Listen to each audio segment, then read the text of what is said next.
we all realize, whether consciously or intuitively, that people can only handle so much.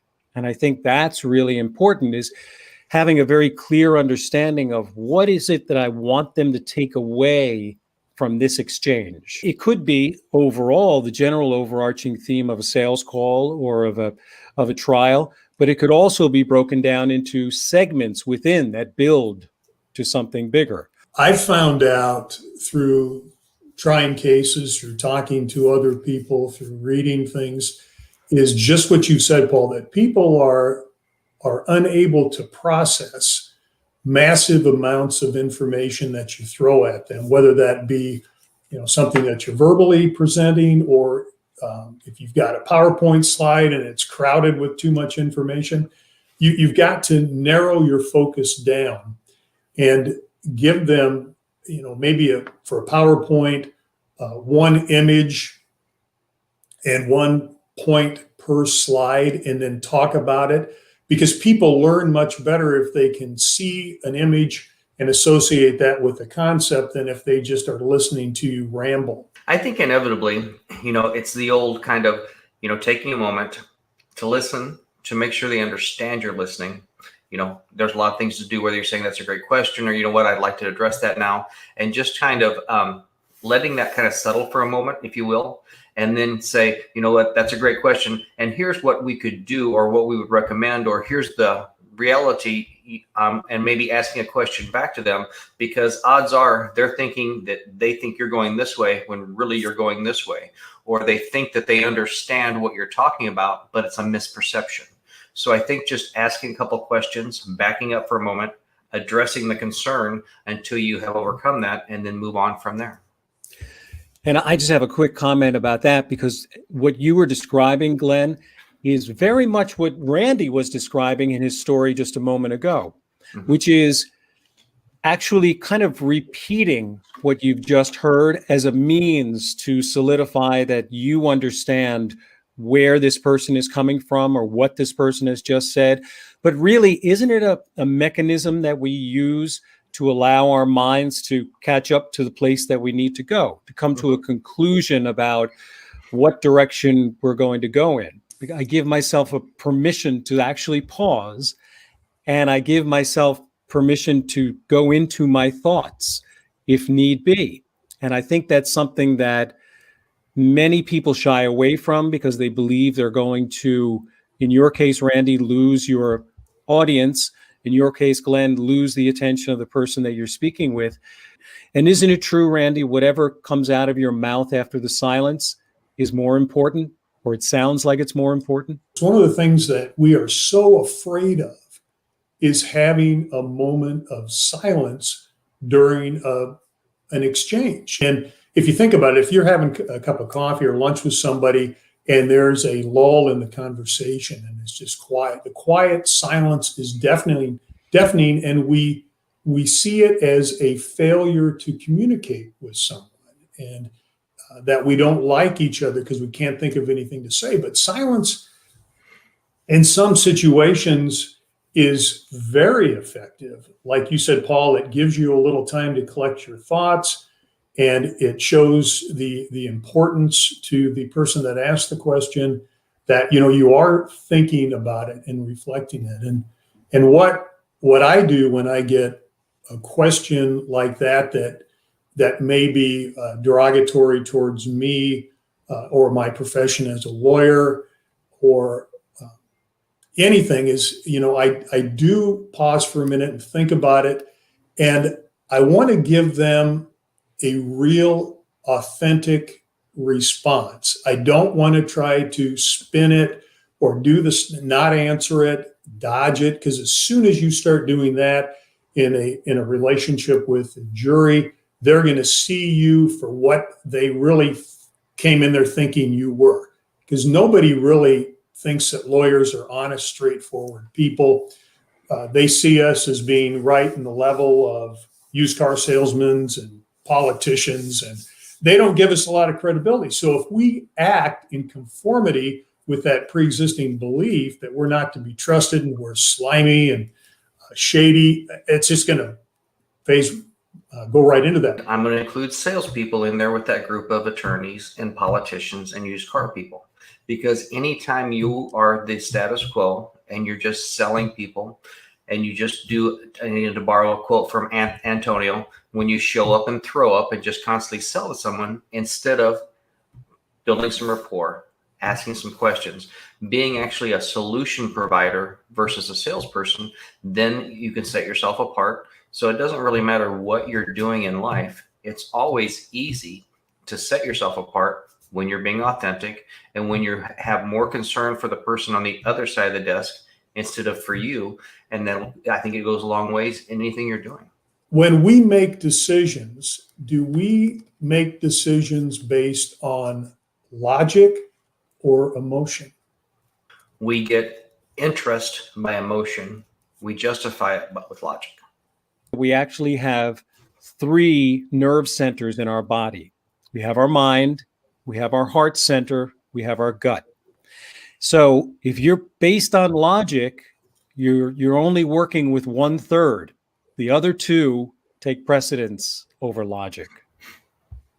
I think feelings always trump facts. I think we make all our decisions on emotion. And like you said, Glenn, then we justify it with facts. When I present things, I want the jury to tap in to that emotional side. In a decision-making sense, you always want to tell the jury that the decision that they will make is not only the right decision for this case, but that it is a decision that's good for everyone in the community.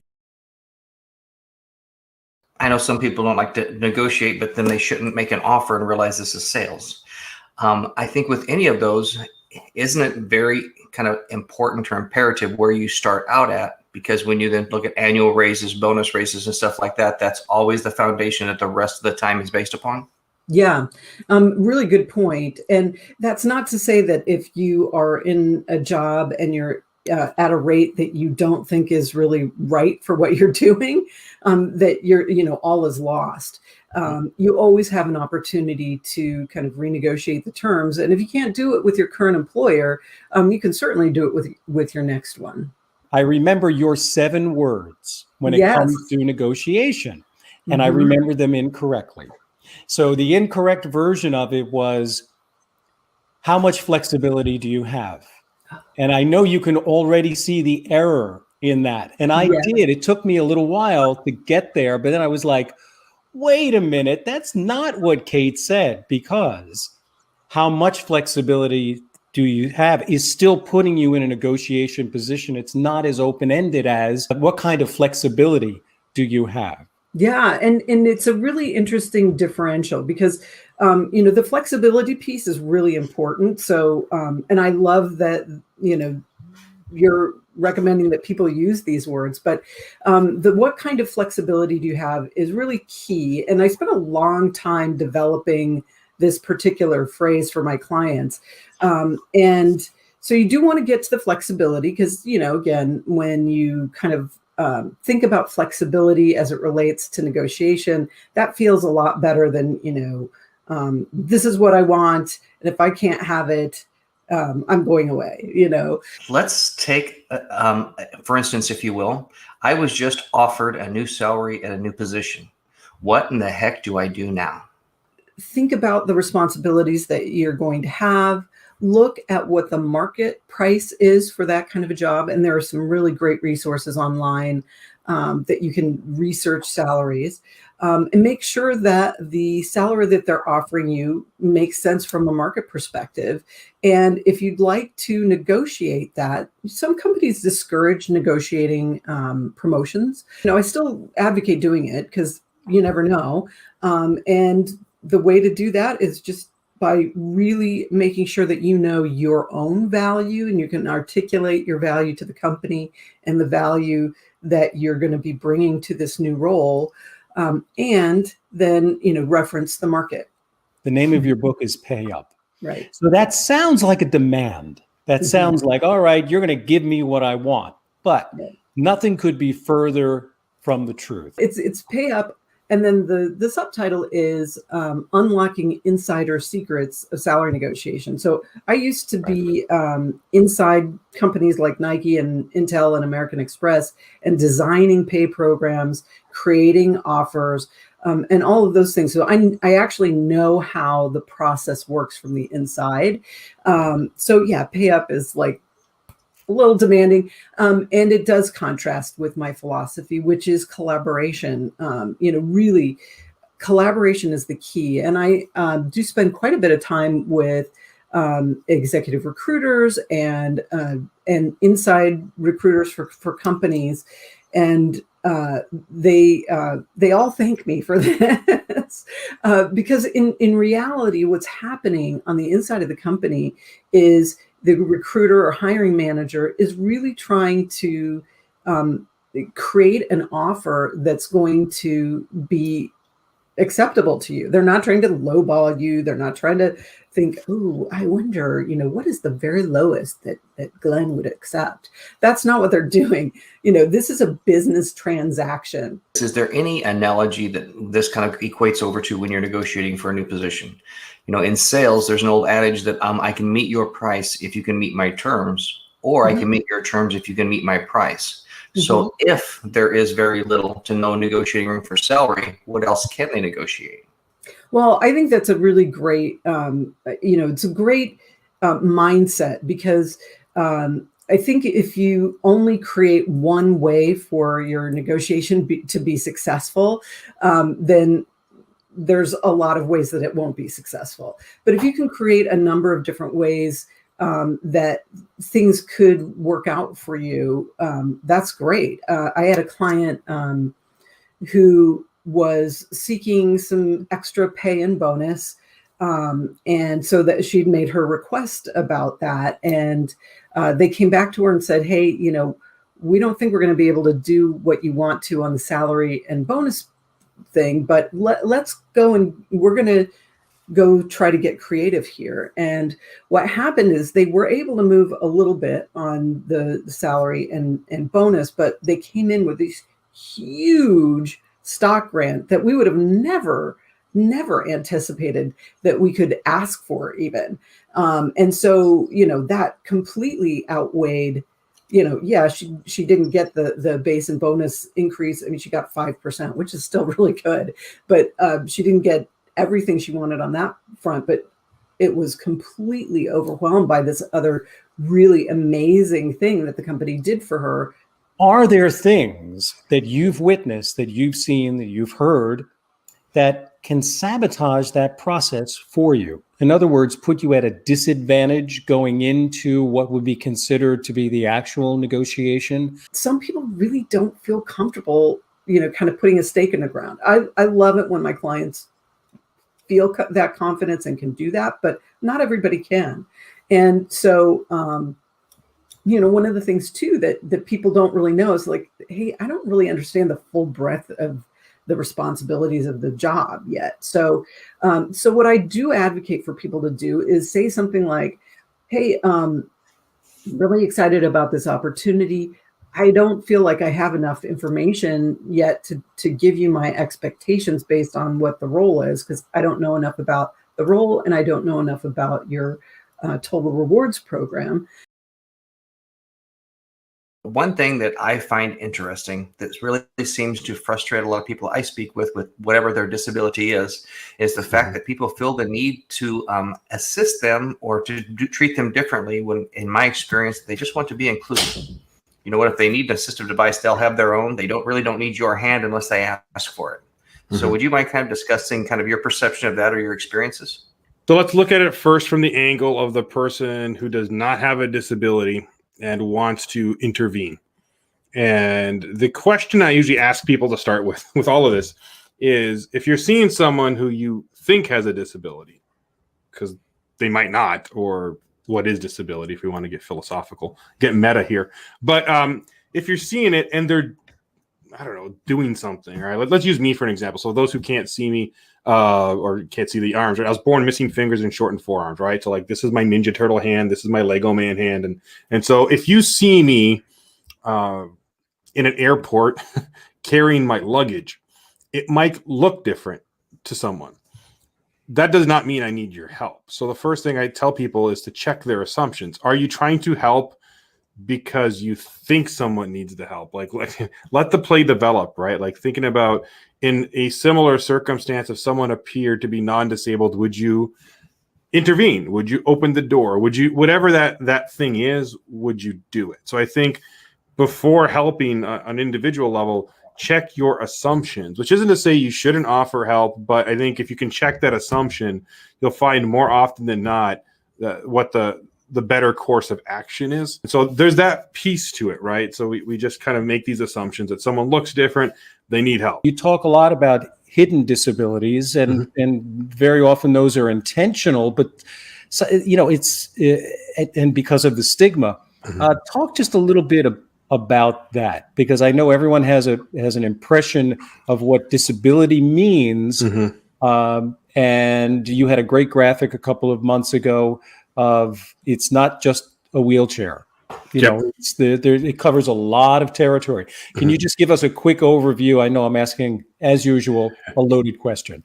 To put it in financial terms, it's like, are you going to pay on your way in or are you going to pay on your way out? Meaning that if someone has a physical disability, that stigma is going to be pretty upfront, right? It's going to happen right at the beginning because it's visible, and someone has different looking arms or is in a chair, they're going to, that's going to start earlier, right? With invisible disabilities, right? Everything from mental health to neurodiversity, even certain medical conditions, the stigma occurs the moment it's discovered. So think about an individual who might disclose or becomes known that they have bipolar disorder. What is that, which is something that quite often gets hidden, right? And so thinking about that, how do people react to it? How do people react when that individual might have an emotional moment in a meeting, regardless of the emotion, right? Thinking about, so when you talk about like the stigma on that end, it comes after the fact. And the problem is a lot of our impressions of disability, hidden or not, come from media. They come from how we were raised. So they're not often vetted in fact. Like if someone's bipolar, it does not mean that they every emotional moment they're going to have is automatically negative or they're going to spiral. That's completely opposite the case, right? They're allowed to have emotions, right? So and so thinking about those stigmas, and that I think for people with the challenge with those with invisible disabilities is that is the crux of when you need help or you might need some sort of accommodation or something to change in the workplace to accommodate your disability, your condition. And to do that, you've got to tell someone, and there's that fear, like it's like a trade-off, and it feels like, imagine being stuck between two really bad choices, right? And so, right. And I think that's like a starting point for understanding with that. Well, and we have a very wide spectrum of different types of disabilities, different type of learning traits and things like that most people just don't understand. I remember back when I was involved with training an organization, and because one of the people there knew me and was a little bit more comfortable, he said, "Can I watch you do it? I'm more of a visual learner than you just standing up and telling me how to do something." So if organizations don't understand different ways of training, they're always going to have issues with everyone understanding things. So do you ever talk to people about disseminating different ways of training when they're doing stuff, whether it be speaking, visual, all the different traits, so that everyone can consume the same information properly? Yeah, my original training as a trainer speaker was as a K-12 teacher, right? And so one of the first things you learn in the teachers college is Gardner's multiple intelligences, right? People learn differently, and so when I'm constructing anything, presentation wise, it's all about like, how are you appealing to your intellectual learners, your auditory learners, your visual learners, your bodily kinesthetic learners, which for those that are teaching, instructing, or even just running meetings, like understanding that people often learn or need to move, and then that can be really detrimental to their learning, and just to like running an effective meeting or training is really important, right? So I think it's a really good point that we have to find different ways of teaching it, instructing it, or having multiple modes to consume the content. As a presenter, a good presenter, you set the playing field, you set the tone by saying that we're going to be doing some of this. so it doesn't come out of left field or surprise anyone. Is that what you're saying? It sounds like it's a hard thing to do, though, with more and more of this hybrid online stuff going on. Because I have to tell you, I always presented standing up when I was in person, even if it was just a small group of 5 or 6 people, because I just like the energy. Here, I feel like I'm nailed to my chair because we're in front of our computers.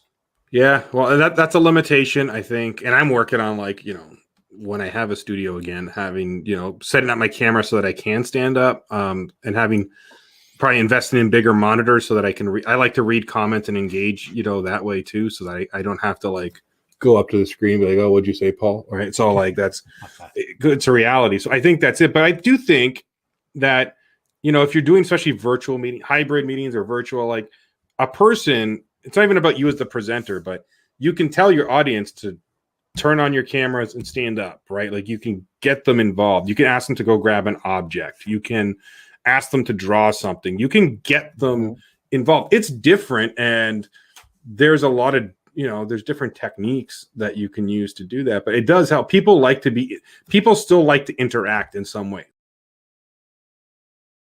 When it comes to conversations, how do our brains work? How can we actually fall into the groove that works for us as the speaker in a conversation, but also works for the listener in a conversation? How do we process things? I think that's what I'm trying to get at. Our brains are wonderful, but they were really built for one thing, and that is survival. And so what happens is we're always looking for ways to see, am I safe? And that happens at work, unfortunately, all the time, where we feel unsafe. And the very basics of conversations often makes us feel unsafe. So, Paul, if I was your manager and I said to you, hey, Paul, you have a minute? I have some feedback for you. Tell me in that moment what just happened. Well, feedback sounds like criticism. Just that word alone, right? Exactly. So think about that one word and how often does that one word come up at work? And so, yeah, you feel like you're criticized, your brain's going fight or flight. Am I safe? The fighters get defensive. This happens all the time. We see people get defensive, especially when it comes to feedback. And the flighters or the freezers, that's more me. I become like a turtle. I go in my shell. I get really quiet. I lose my voice. I lose my power. And I don't feel good about myself. Well, and don't you find that the more you get to understand personalities, the more you get to understand body language, the easier it is to have these conversations? Because I'm the exact opposite of you. When it comes to confrontation, I lean in versus out. But when you see the people start leaning back, you know that there's a little bit of uncomfortableness with it. And that's where I look at from a sales aspect with conversation. If they're sitting back, they're not engaging. If you ask them a question and they talk, then they kind of lean forward. So from the opposite side of that, isn't it important if you are a little bit more aggressive to learn the body language so you know when to back off a little bit?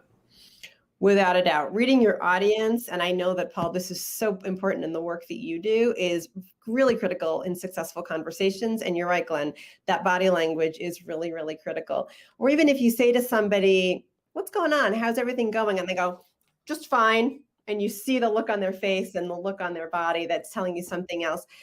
At that point, get curious. You're not going to say to them, no, you're not, because then you're going to, again, you might spark that fight or flight, but get curious, ask some open-ended questions, or get really courageous and use your intuition to say, I'm wondering if there's something else going on. And you know, you probably don't want to blame them and say, well, I see your body language. So you need to also be savvy about translating the body language and then thinking about how that becomes the next comment. But some of us ignore it because it is a little bit hard. It does take some courage to call that out when you see it.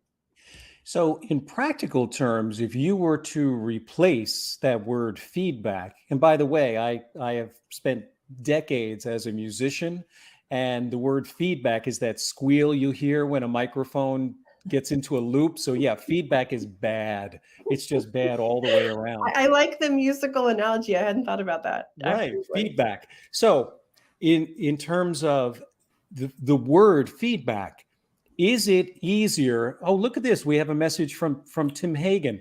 Well, Tim. Guess what? I think I'm about to plagiarize our good friend Tim right now. Please do. Because there's a phrase that he uses, and I'm plagiarizing at the same time, paraphrasing, because I could never hope to quote him. Such a really intelligent and experienced individual, coach. So the phrase, instead of feedback, do you recommend, is it easier, is it better to say, I'm really curious what you think about this? Is that a better entree into that conversation, would you say? In the start of the conversation, and this is whether you can plan or in the moment, set your intention.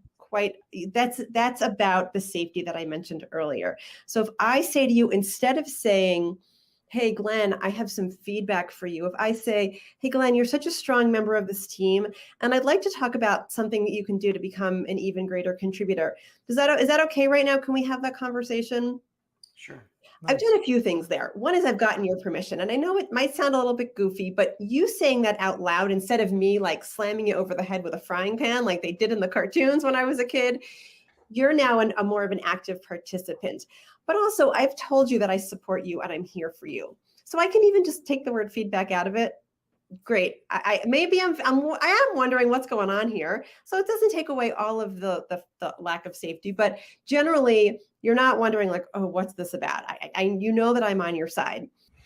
A thing that I caught from the first thing you said, and then the second one, you called intention. I called it an agenda. There's nothing wrong whether it be verbalizing it or on a piece of paper or on the computer saying, here's what I'd like to talk to you about, whether it be a work environment or a sales environment. Then everyone knows what's going on. There is no surprise. There hopefully are no surprises, and everyone's kind of on the same page of where you're going. And then open-ended questions, whether being a parent of daughters or working with employees or sales. When you allow someone to say yes, no, that's not a conversation. So absolutely. That is expand on those a little bit. Really critical. Yeah. So when people ask me, what are the core skills that I need to do this well? It's 2 skills. One is, and we've actually already talked about both of them. So you just mentioned one of them is asking those open-ended questions. And what's key here is getting curious. It's really going deeper and not making assumptions. So, for example, Paul, and open-ended questions, they expand, they make possibilities happen instead of closing down and assuming that you know the answer. And the thing is, we have been taught our whole lives to be the smartest one in the room and to listen for responding instead of listening for understanding. So that's the other piece of this is the listening. So asking questions is really great, but if you ask them and you shut them down and you're not truly listening, and we mentioned body language, that's part of it. It's really critical.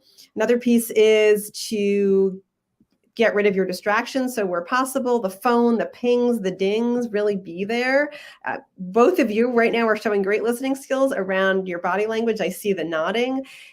In some meetings, taking notes is really helpful. Research shows that our brains can really get a sense of holding on to things better, retaining information if we've taken notes. And also just the paraphrasing, summing up, understanding at certain points in time. You don't want to be a parrot. That sounds a little bit goofy, but that really helps the person understands. So notice what your tendencies are. It's not a question of good and bad. We all have them.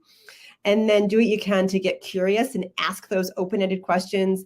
Usually they start with the word what, and they go from there so that they open new possibilities.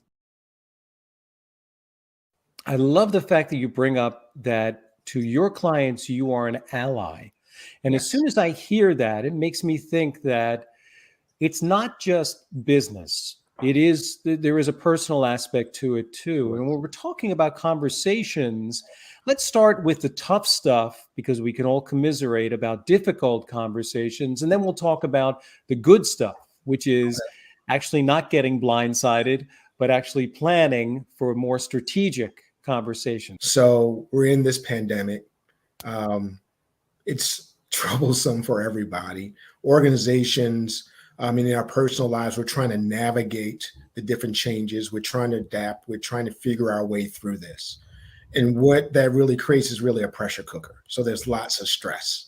And so if you look at organizations right now, when there's lots of stress, and I call it, we're kind of in this VUCA world where there's lots of volatility, lots of uncertainty, lots of complexity, lots of ambiguity, very extremely difficult to navigate. What do you do?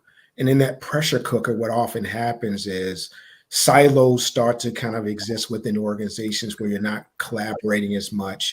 You kind of lose sight of what's the main thing, what's the real goal, what's the vision of where we're going.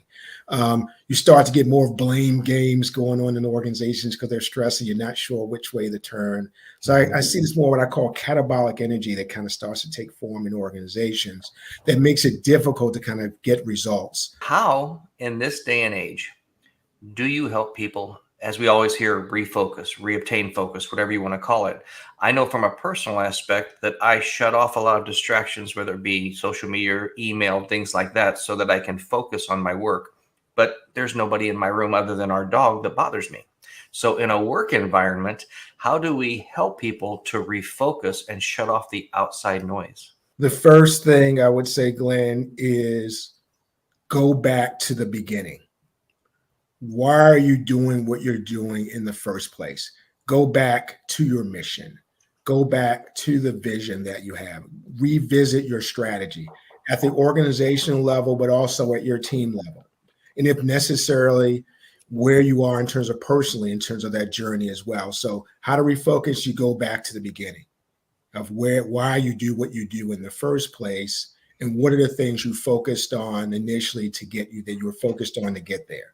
So you reground yourself in that, because often what happens when you get stressed, things are coming at you from all different directions. You become scattered and you start to become much more reactionary. By refocusing and grounding in the beginning, it helps get that focused. Yeah, interesting. I agree. I agree with all of that. And it's what's really serendipitous is that I was listening to a podcast yesterday. This individual used this phrase, and I thought that this was really good because it leans right into what I like to focus on, which is really empowering people. And they said, well, here's a simple question. How large do people feel in your presence? So I thought that was a really interesting take, and I'm still grasping that and how it all fits, but it easily aligned with my sense of always feeling that I empower the people that I work with. And I think leaders need to do that as well. We're 30 minutes into this and it took you that long to have that statement? Come on, Paul. That was a lead-off statement.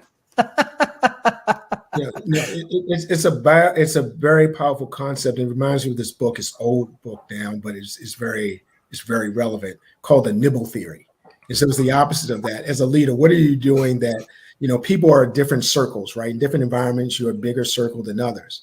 The more as a leader that you can help people become a bigger circle, and it first starts with, are you nibbling? Are you doing little things that erodes their self-esteem, their self-confidence, their growth, and their voice? Or are you doing things to amplify their voice, amplify their sense of confidence, amplify their sense of self? The more you're able to do that, you're actually creating a sense of safety. So going beyond comfort. From a relationship perspective, there's kind of 5 key factors you can look at. And as a leader, the more you move people to a sense of safety in those areas, the more you can get out of them, right? One of them is about status, right? We all have a sense of like where we stand from a hierarchical perspective in our role. Do we feel comfortable where we are? And do we feel like that sense of status is made feel safe and even heightened by a leader? Certainty, right? We all like to understand and have a greater level of knowledge about whatever it is we're working in, whatever situation we're in. As a leader, the more that we can give information and have a sense of certainty to people, the more that they're able to have that sense of sense of safety, right? Autonomy. That's getting to the point you made, Glenn and Paul, around a sense of empowerment. The more that you allow people to kind of really flourish and use their sense of understanding and have a sense of freedom to do what they think is best, the more they have that, the more they're going to feel safe. That sense of relatedness. Are you, as a leader, are you friend or foe? So making it really clear that you belong with me, right? That your voice and your contributions matter, that sense of belonging in this space, and then also a sense of fairness. When you look at your organization, when you look at your policies, when you look at your practices, when you look at the way you go about doing things, do people have sense that it's fair and that it's equitable? If you can do that as a leader, you can create a lot of speed. You get a lot of great things done. I think you just encapsulated the last 18 months there. Certainty. We don't have any because you have too much unknown. Friend or foe. It used to be we could agree to disagree, and now we have a hard time doing that. It's kind of interesting you talk about that, especially with regards to stress. I read a book last month called Why Zebras Don't Get Ulcers. I don't know if you've read that. No, I haven't read that one. Tell me a little bit about that, Glenn. It's very good because, it's the fight or flight mechanism of a wild animal. Either I'm getting away from this tiger while it's chasing me and I live, or I die. And as soon as I get away from it, I get a drink at a brook and I don't think about things because they don't have the worry that the human mind has. And the one thing that I thought was very interesting is the last page, the last chapter identified anxiety versus depression, and how anxiety is worrying about what's going to happen and depression is worrying about what did happen, and understanding how the brain works with those things. Yep. And I think as coworkers, as friends, as peers, we almost have to be part counselor right now because of all those things that you mentioned. We don't have certainty. We don't have the good relationships with friends and foes like this because everything's been divided so much in the last year and a half. Great point. And that's where it comes down to care. It's so important. Self-care, and how do we learn how to take care of each other? I would like to know kind of your perception right now in 2021 of what's going on in marketing, kind of quick, and what are the biggest misperceptions on what's going on in marketing? You want to start us off, Waz?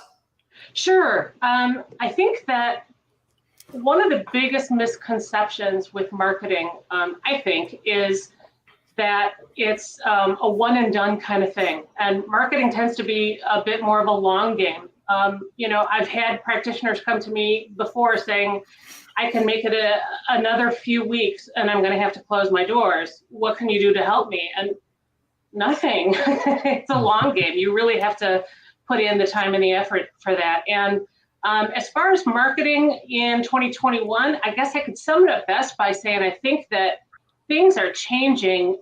I mean, almost daily, weekly, things are changing. New platforms are coming out that are competing with one another to get your attention. And it's just, would you agree with that, Josh? I think that things are just moving really quickly in marketing in 2021.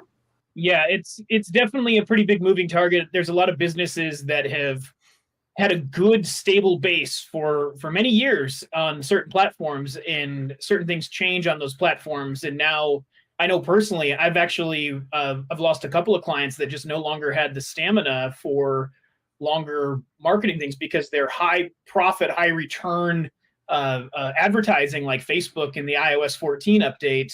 Like, they went from having 5-6x return on investment and scaling profitably to maybe getting 1.25 return, and they just couldn't afford to sustain the business at those kind of returns and scaled back.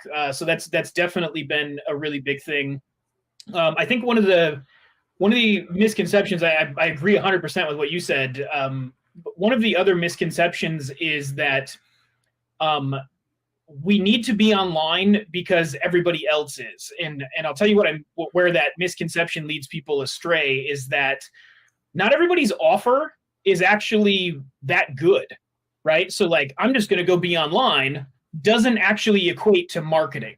And that's a big misconception that people have. Like, you've got to have an offer that works, and you got to be able to cut through that noise. People just assume, well, if I hop in the game here, I'm going to be in the pool. And if you don't really know how to diversify yourself and leverage real marketing principles, you're going to move backwards in business rather than forward in most cases. So I think that's a pretty big one. Kind of like a, if you build it, they will come kind of approach. Right. So are both of you guys saying that recently or very quickly and often that the various algorithms that they use to maximize these platforms changes? Is that what you mean by marketing? Like when, Josh, you were talking about getting a big return and then diminished returns. Is it because of those algorithms that keep adjusting? Yeah. So one of the things that is really important, and you definitely hit on this, but the thing I talk to a lot about, I just got done with a client meeting talking about this, is marketing stamina.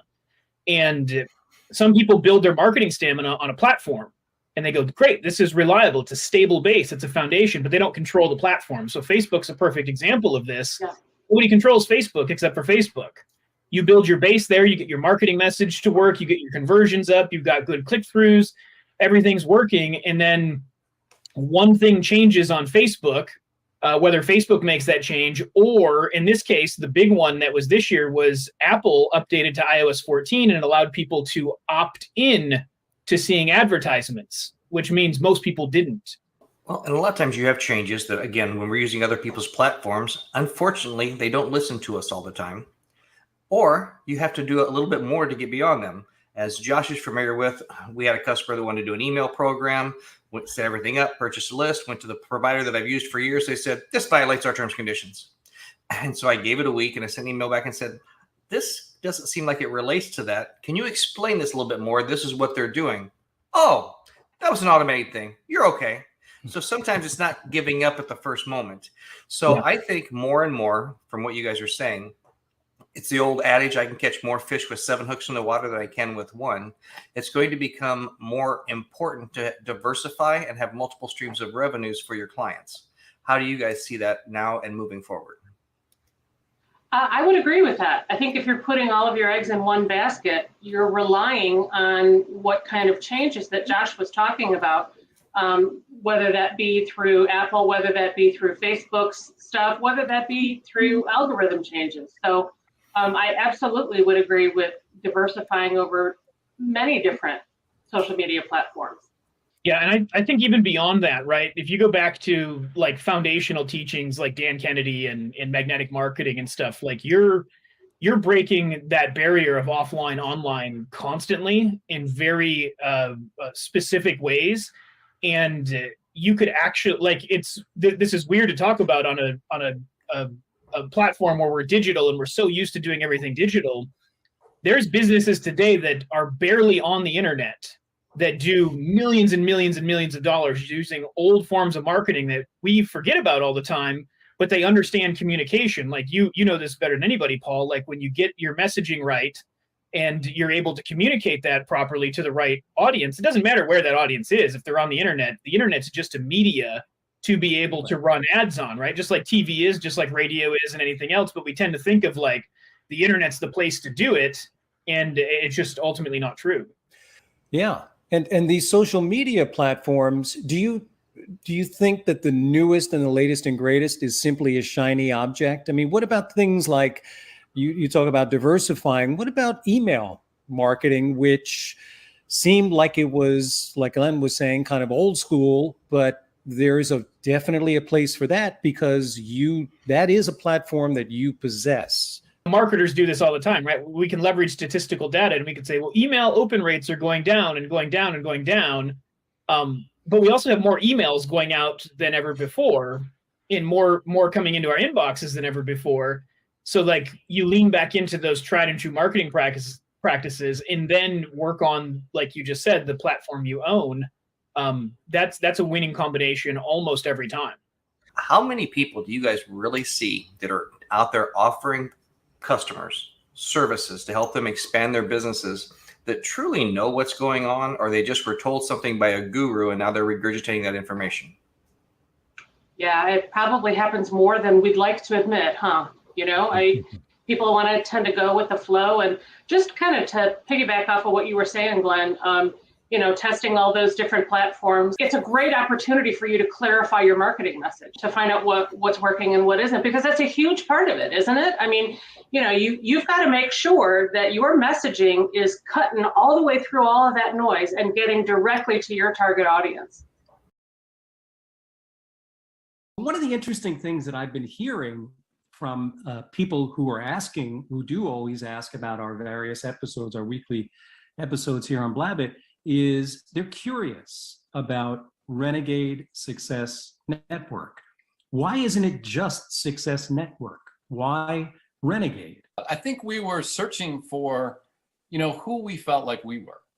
And I think one of the things about Renegades that's stuck with us was a couple of things. One, we wanted to be unique, not different, not against someone. Like we thought about rebels, and that seems like it's going against something.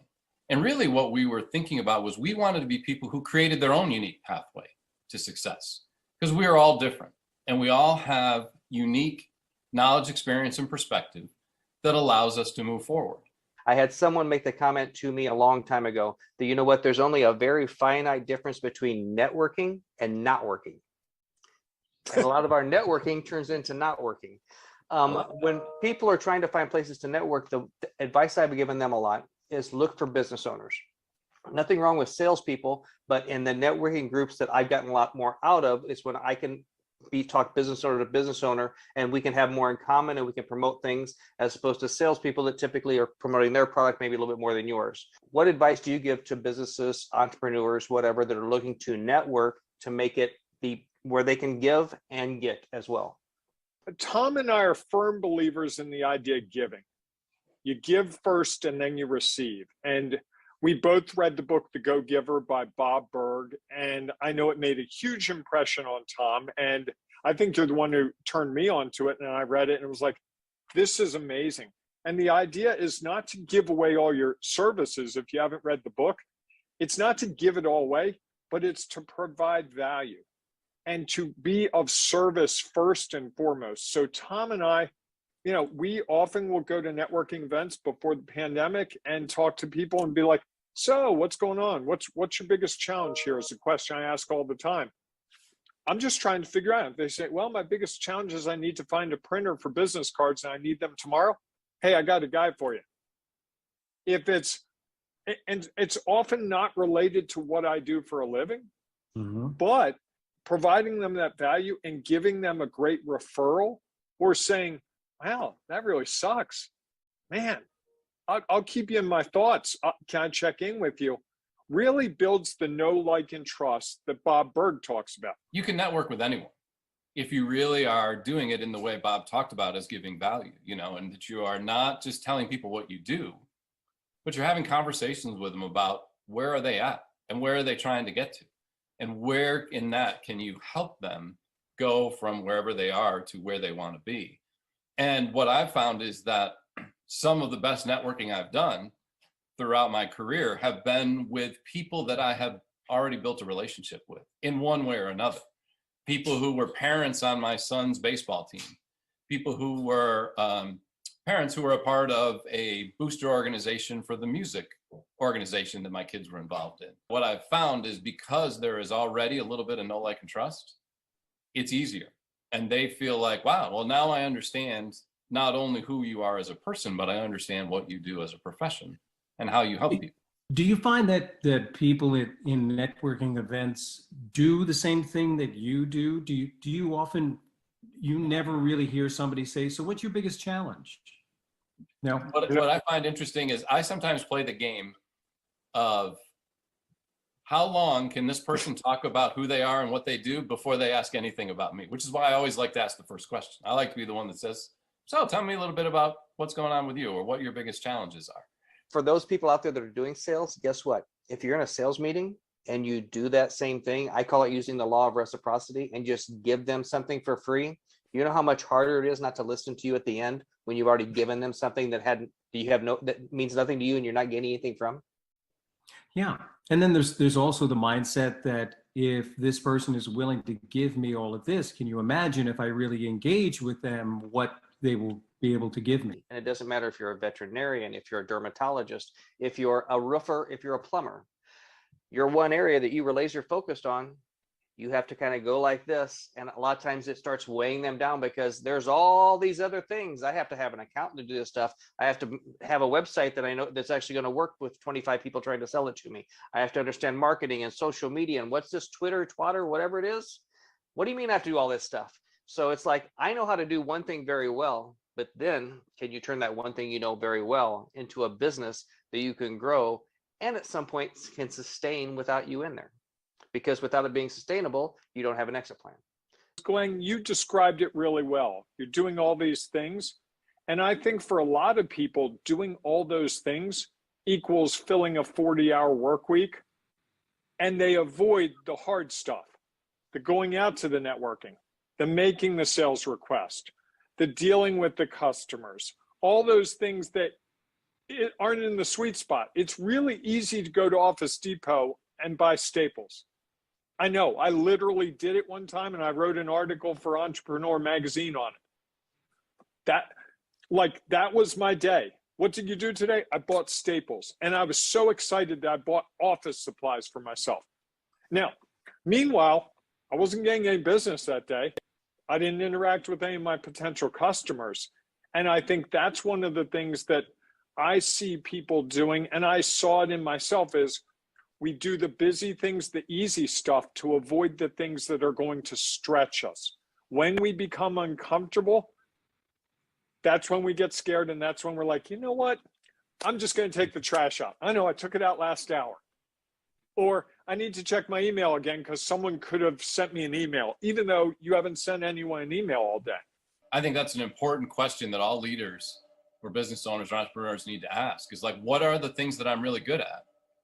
And what are the things that I absolutely have to do because those are the things that are going to move my business forward? And then everything else either comes second, or I have to go out and find somebody else who can do that and do it more effectively, more efficiently, so that I can do what I need to do. We don't often understand the celebration of successes that has to happen on a daily basis. We simply see it as reaching the summit of the mountain. But having a group that appreciates that you are having those successes and being able to celebrate it with you on the level that it needs to be celebrated. One week we got on a call, and typically the first thing, hey, what are we celebrating? And Tom and I both do that with people. And this week I was distracted. I don't remember why, but I didn't start there. And at the end of this call, he said, hey, what about my celebration, dude? And it was a real clarifying moment for me. He wanted to celebrate it, and he knew that I would understand that the effort that went into it.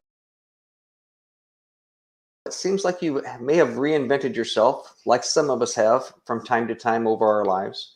So would you kind of, share a little bit about your journey a little bit and about reinventing yourself and, deciding to change course in your life? I had a career in finance on Wall Street for about 28 years.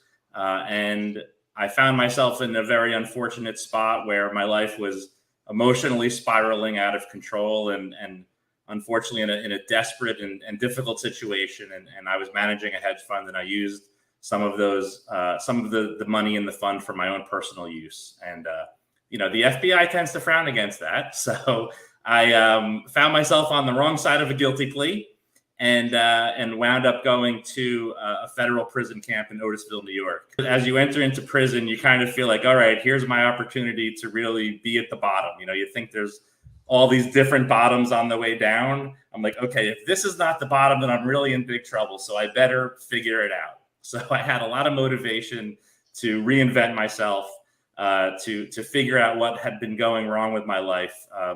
That put me in the situation that I was in. When you were in that situation, were there other like-minded people? Was there any kind of a support system that helped you to do this? Or was it totally by your own momentum, your own realization that this transformation occurred?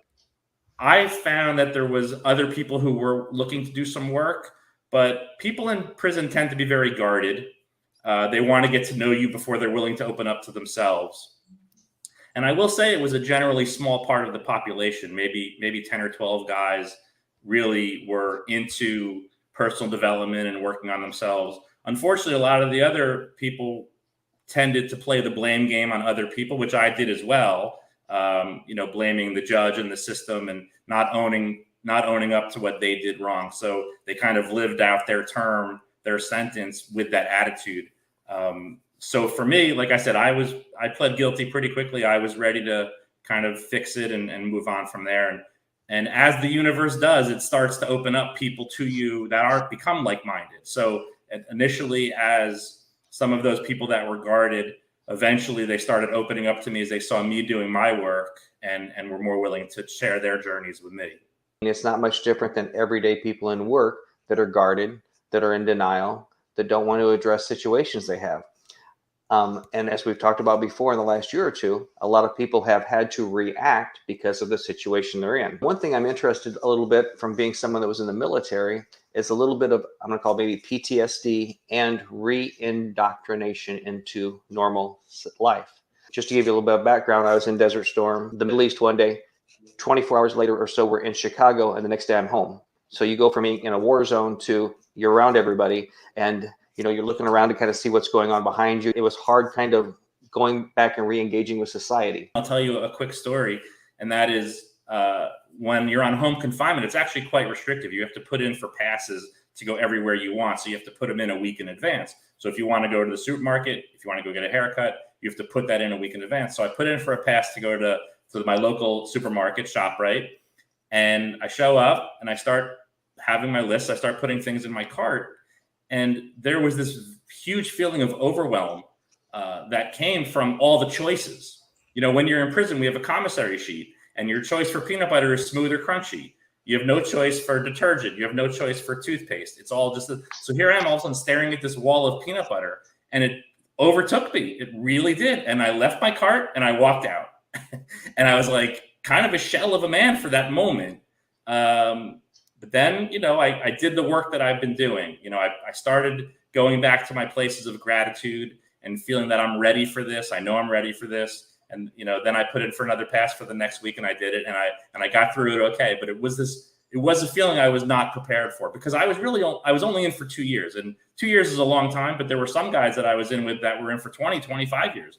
When they left, they had never seen Google or a cell phone, or a smartphone. So that's really acclimated. Do you find that the tearing down and also the making yourself more emotionally available, does that make your relationships richer, your networking richer, your ability to show up? Has that changed since this experience? And obviously I'm asking for the better.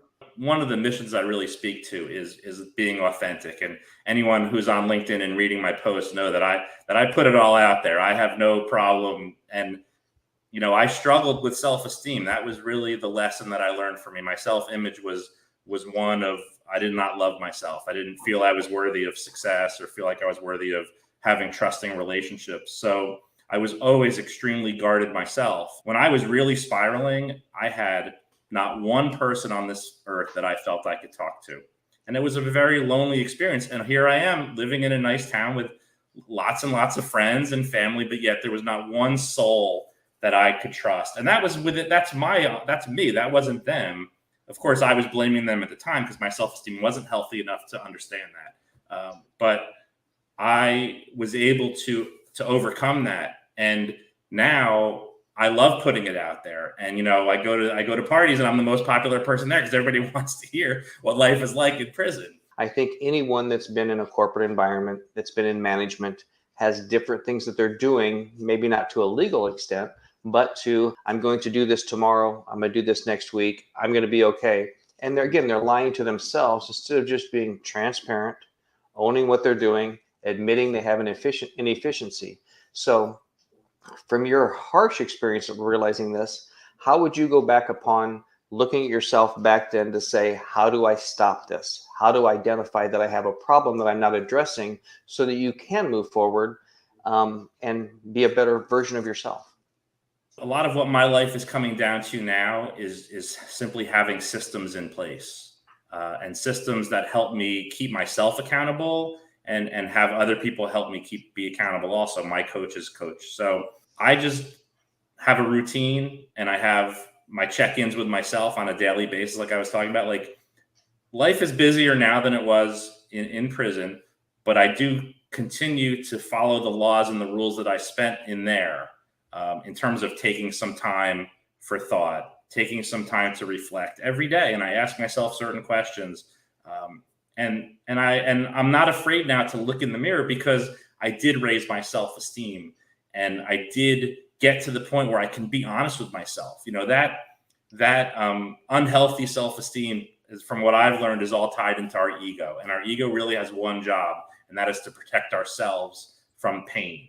So that's why it's so easy to blame other people for our pain, because we can say, hey, I'm a good guy. I would never steal money. It was my ex-wife who made me steal money, or my parents didn't love me enough. So that's why I stole the money. So being able to own it, being able to really, like what I say, own your power, own your faults and your good things too. So being able to have that healthy self-esteem has allowed me to be brutally honest with myself and use those systems for my best advantage.